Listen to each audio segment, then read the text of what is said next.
Deep in the heart of Central Africa, a ranger found himself trapped in the most terrifying moment of his life, helplessly tangled in the coils of a giant python, with a leopard cub crying beside him.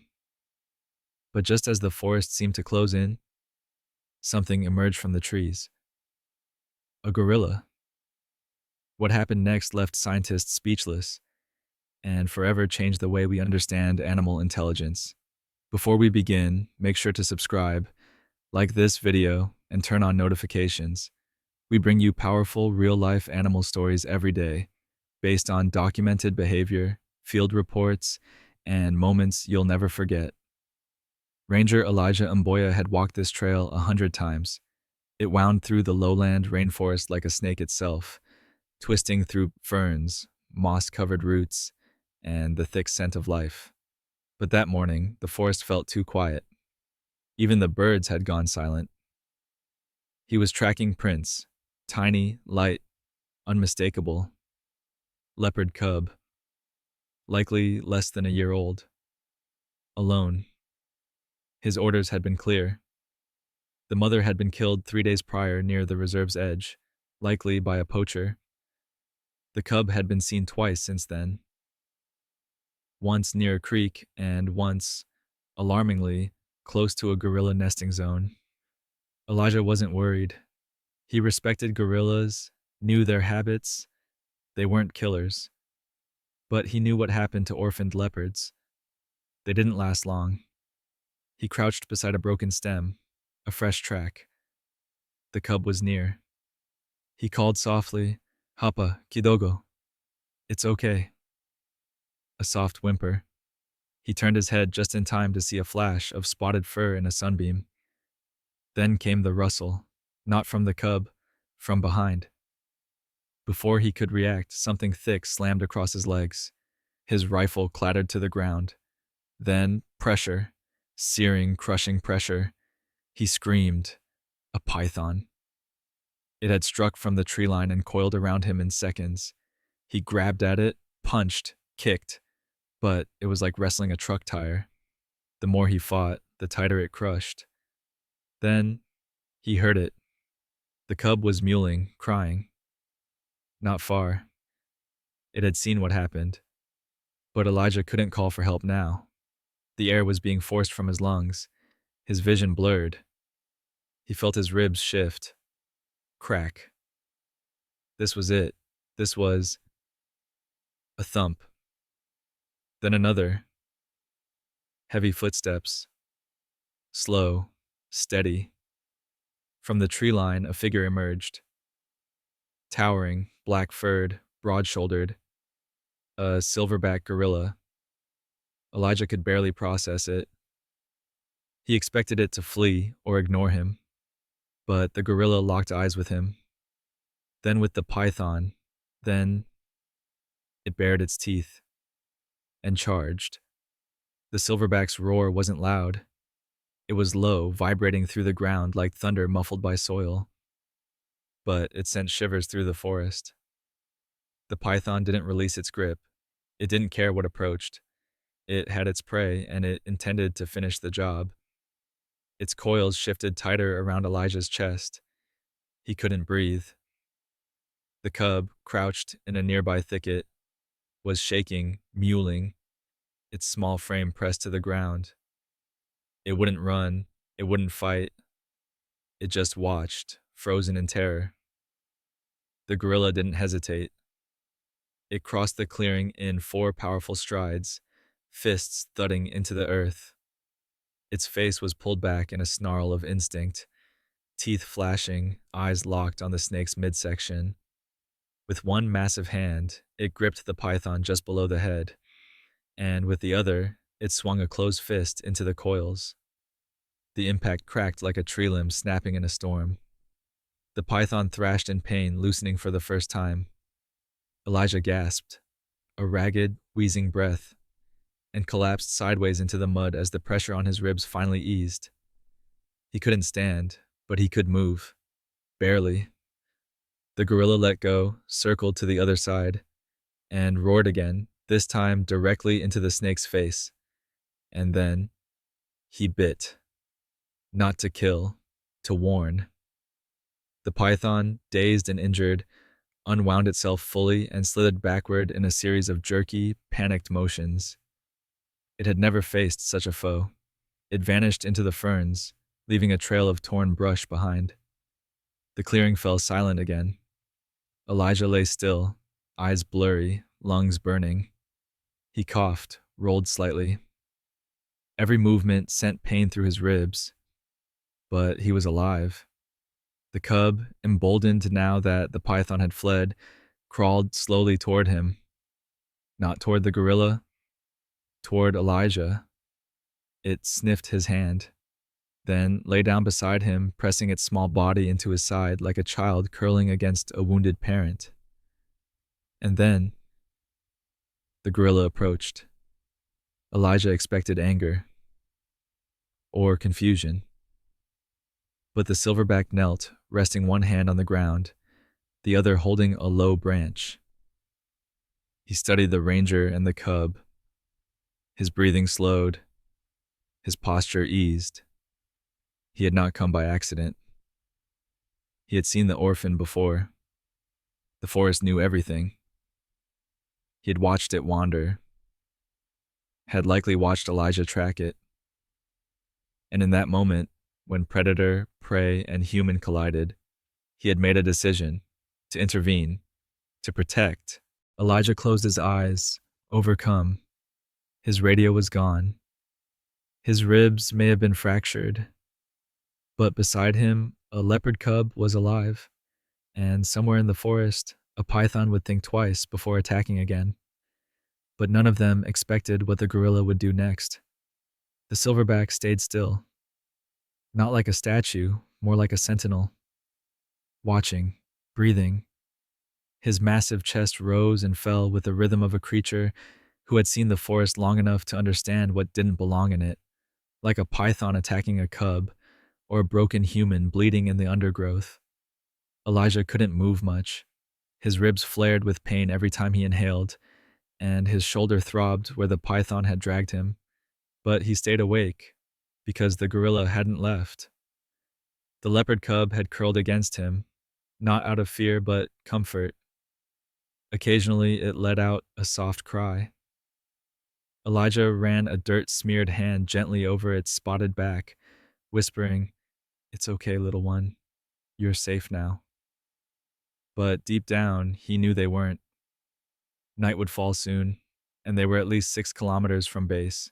No radio, no weapon, no backup. He needed help, but he wasn't sure help would come. That's when the gorilla did something no one could have expected.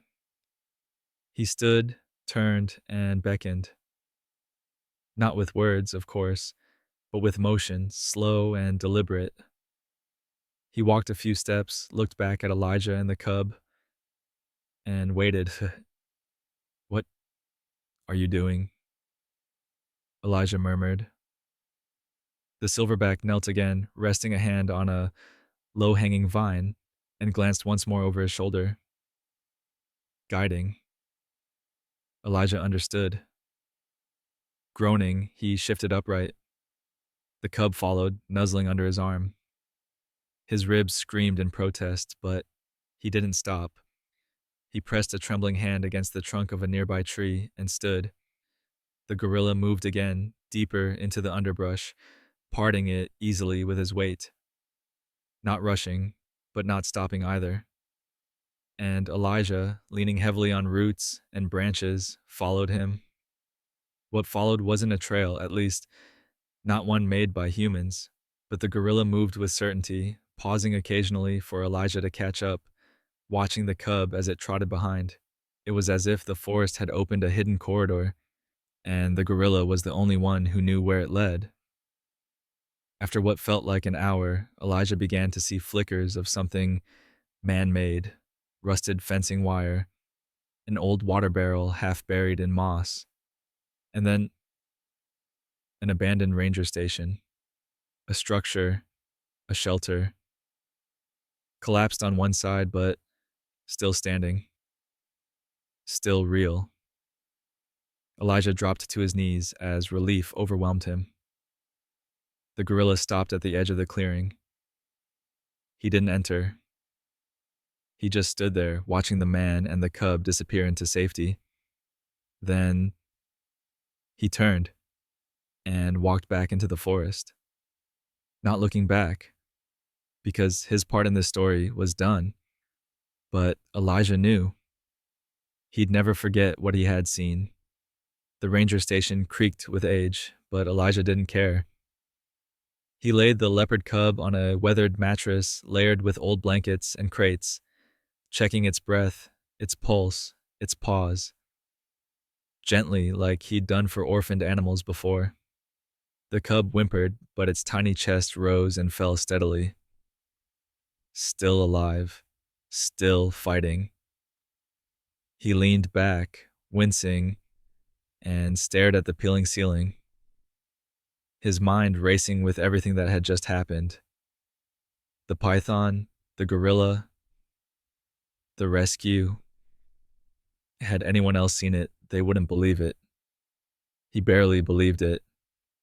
His gear was mostly gone, but his GoPro, tightly strapped to his chest, was still there. He peeled it off with shaking fingers and flipped through the files. His heart pounded. It had recorded everything.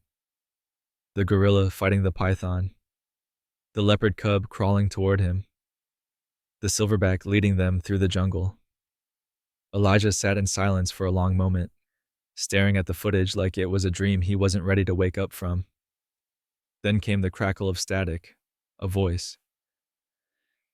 "Station 6. Come in. Do you copy?" He jolted upright. The emergency radio, rusted but blinking, was still functioning. He grabbed the mic. "This is Ranger Elijah Kareem. I'm alive. Injured, but alive. Coordinates. Uploading now." He gave the approximate location, knowing HQ would trace the signal and dispatch help within the hour. But something else was gnawing at him. A decision bigger than survival. He watched the video again, this time focusing on the gorilla. The way he moved, the deliberate, protective actions, the awareness, the choice. This wasn't a wild animal acting on instinct. This was something else. A gesture of intelligence, empathy. Elijah looked at the cub, curled now into sleep. Then at the dense tree line where the silverback had vanished like a phantom into myth. He could turn this into a global sensation, or he could protect it. Just then the cub stirred, letting out a weak mewl that sounded almost like a cry.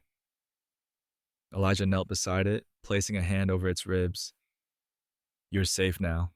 I've got you." The decision burned in his chest. He wouldn't erase the video, but he wouldn't publish it yet either.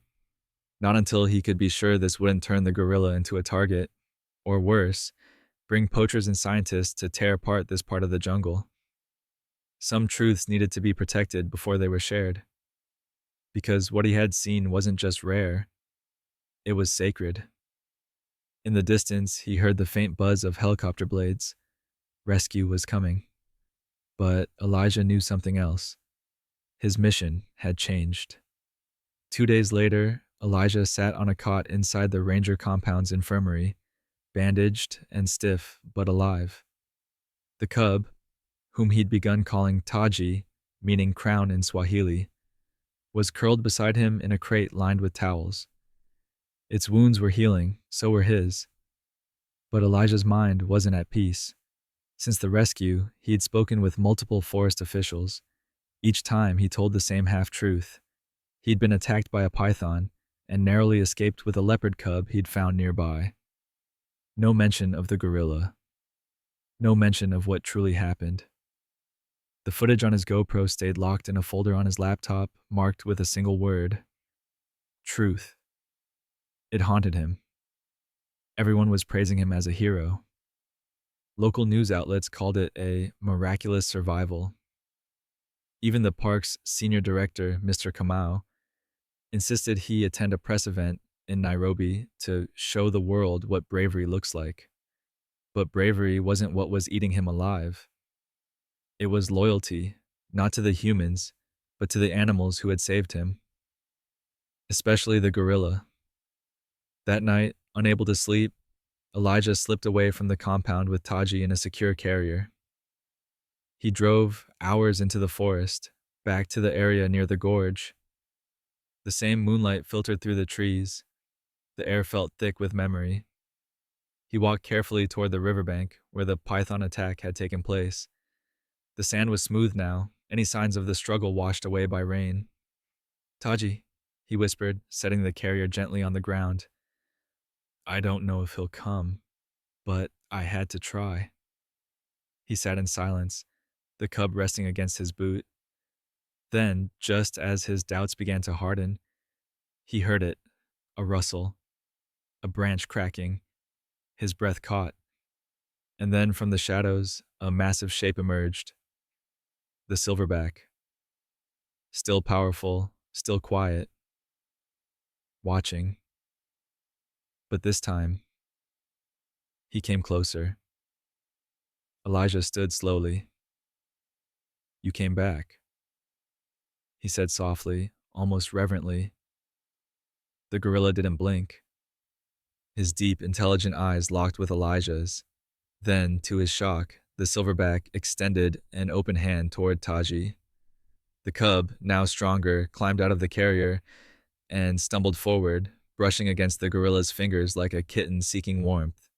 And the silverback gently brushed a leaf from Taji's head. Elijah's heart pounded. This wasn't survival. This was something else. Something profound. The gorilla looked at him once more.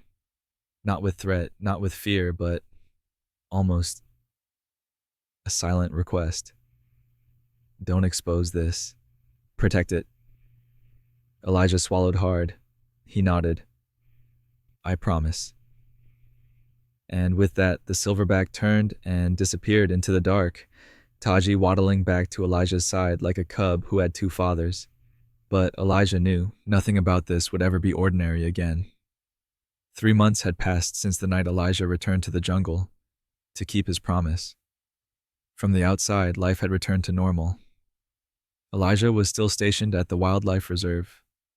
He still wore his ranger badge. He still walked the forest trails with his field notebook in hand and binoculars around his neck. But inside, everything had changed.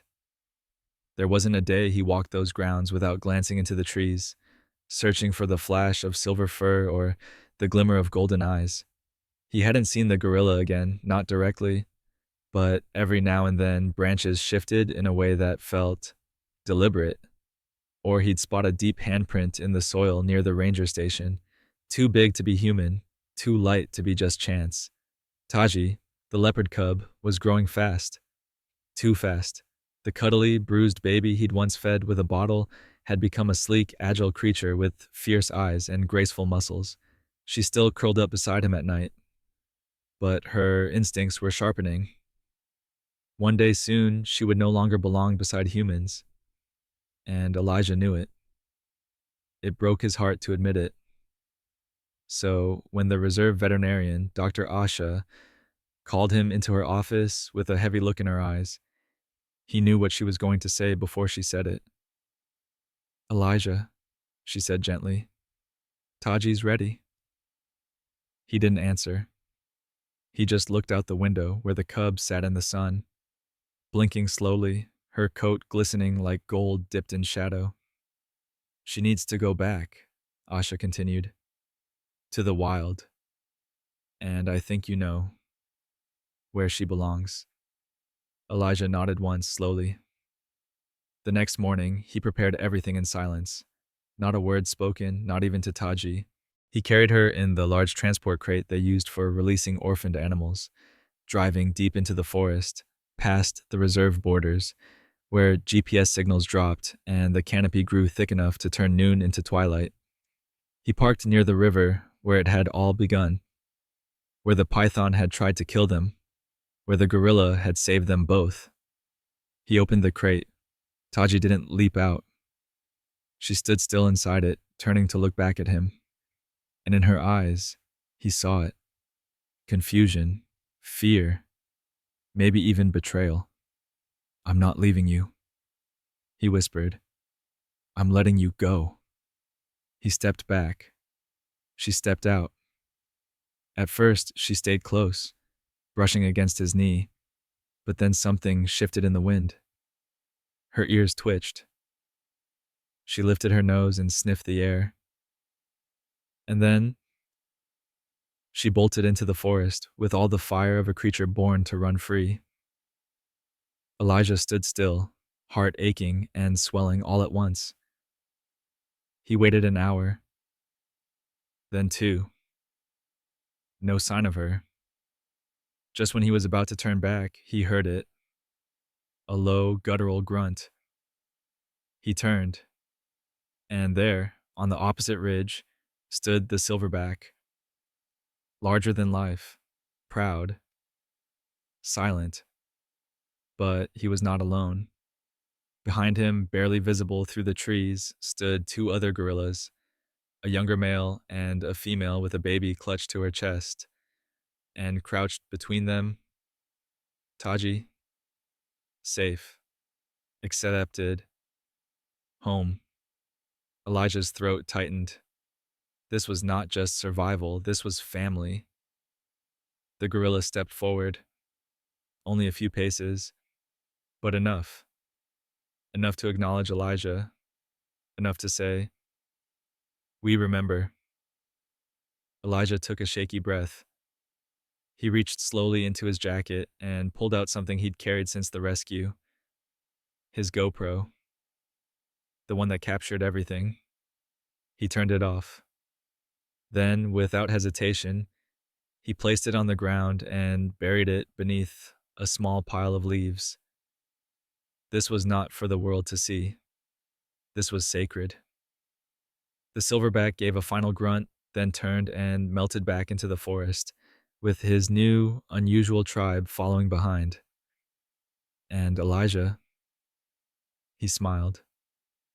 Not because it wasn't painful, but because it was right. 3 weeks later, Elijah stood at a press conference in Nairobi. The crowd cheered as he accepted a plaque for exceptional service in wildlife rescue. Cameras flashed, reporters called his name. They all wanted to know about the python, about the leopard cub, about how he survived. He gave them what they needed, but not what they wanted. He spoke of nature's mystery, of instinct, of unseen alliances. He never once mentioned the gorilla. And that night, alone in his cabin, he opened his notebook and wrote 6 words. Words no one would ever read. Words he would carry in his heart forever. "He saved us both, I remember." If this story moved you, don't scroll without letting it sit with you. In the wild, animals form bonds we can't always explain. But the truth is, compassion transcends species. Would you have done what Elijah did? Let us know in the comments. And don't forget to like, share, and subscribe for more true to nature, soul touching stories.